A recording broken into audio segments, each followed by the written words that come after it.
John, thanks. Yesterday, we heard from the parents of Omer Nutra, a 22-year-old New Yorker, one of a handful of Americans still held hostage by Hamas. Tonight, our Washington, D.C. Bureau reporter Rachel Knapp continues her coverage on the story. She talked with congressional members today about Nutra and the overall hostage situation. Rachel, what do they think it will take for Hamas to release the remaining hostages?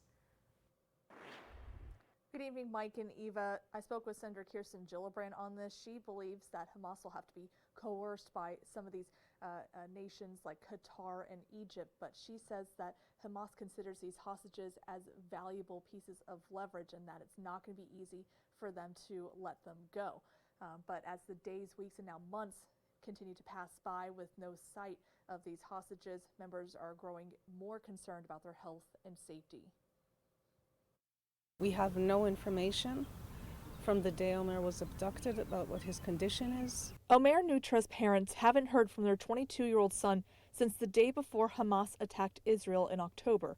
Omer, an American-Israeli citizen, took a gap year from school to join Israel's military. He was patrolling along the southern border the day he was captured. Omer is one of too many that are being held hostage by Hamas. A Binghamton University college student from Long Island, frankly, like all those others, needs to come home. Congressional members say their focus is getting Nutra and the other approximately 130 remaining hostages back home. We must do everything in our power to secure the release of these Americans, including standing strong with Israel in their fight against Hamas. The New York Times reports that Hamas does not have 40 living hostages in Gaza that meet the criteria for an exchange under a proposed ceasefire agreement, raising concerns that more hostages might be dead than previously believed. As these people are held, their chances of surviving become less and less. Senator Kirsten Gillibrand thinks Hamas won't give up the hostages that easily. I think they have to be coerced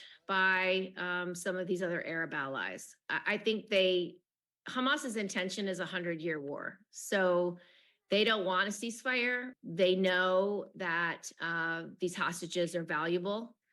And so they don't want to release the hostages. Members say Hamas is preventing international organizations from providing medical care to hostages and believe many are being tortured, starved, and assaulted. There is no excuse for the torment, the torture, and the horror that Hamas is engaged in.